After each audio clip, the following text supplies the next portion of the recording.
strong independence strong independent strong independent. يا عم الحاج، يلا يا عم الحاج، احنا ناقصين لبخه في الكلام، ناقصين لبخه.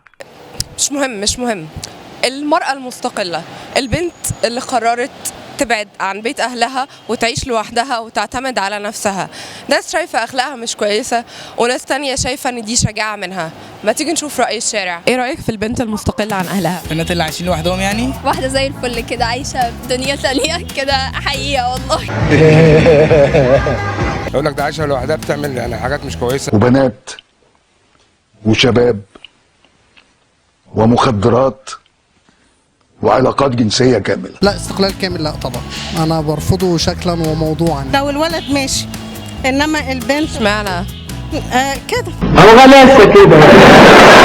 دي حرية ومش شايفة فيها حاجة يعني، صح؟ لا مفيش مشكله. ايه المشكله؟ ما تعتمد على نفسها، ده كيان زيها زي الراجل، تعتمد على نفسها مفيش اي مشكله. والله الراجل ده بيتكلم كلام زي الفل. رأي عادي، مع البنات المستقلين مش قوي يعني، ما بحفزهمش قوي، مش زي البنات العاديين.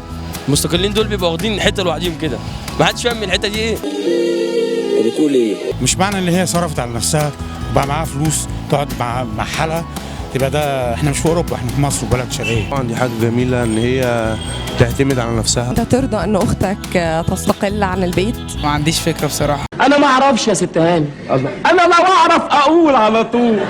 أنا ما أقدرش أعملها بصراحة علشان أنا عندي العيلة بتاعتي مش هتسمح بكده يعني. الفكره ان هي ما تقعدش لوحدها، لان انا مش ضامن يعني، انا ضامنها هي بس مش ضامن الناس اللي حواليها او المجتمع اللي حواليها شكله ايه. لا ما ينفعش طبعا تعيش لوحدها. ليه؟ ما تعيش في وسطينا. امتى تخرج تعيش بره؟ لما تكون في بيت جوزها. لا، كلنا نبقى عيلة واحدة مع بعضين. احنا زي ما انت شايف اسره مع بعضينا. تستقل عن البيت لو هتدرس مثلا، هتروح مكان معين تدرس فيه اوكي، لكن تبقى منها لنفسها كده بدون اي اسباب، ابداء اسباب، لا طبعا. هو لازم الراجل يحط سقف للست اللي معاه، يعني ما ينفعش الست تمرح. لا انا اختي ما اقدرش اخليها تنزل تشتغل طبعا. ترضى إنك ترتبط بواحدة مستقلة؟ لا طبعا ما اقدرش.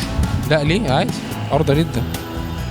ترتبط بيها وتتجوزها وكده؟ طبعا، ايه المشكله؟ لازم اخد واحده من عيله وليها اب وام واخوات وعمام ورجاله مع بابا وناهد وكلنا نهرب. طبعا ليه لا يعني، لو انسانه كويسه وايه المشكله في كده؟ ايوه، انا لما هروح ارتبط بيها مش لازم يبقى في والد ووالده وانا يعني انا مش شرط علاقتها تتقطع.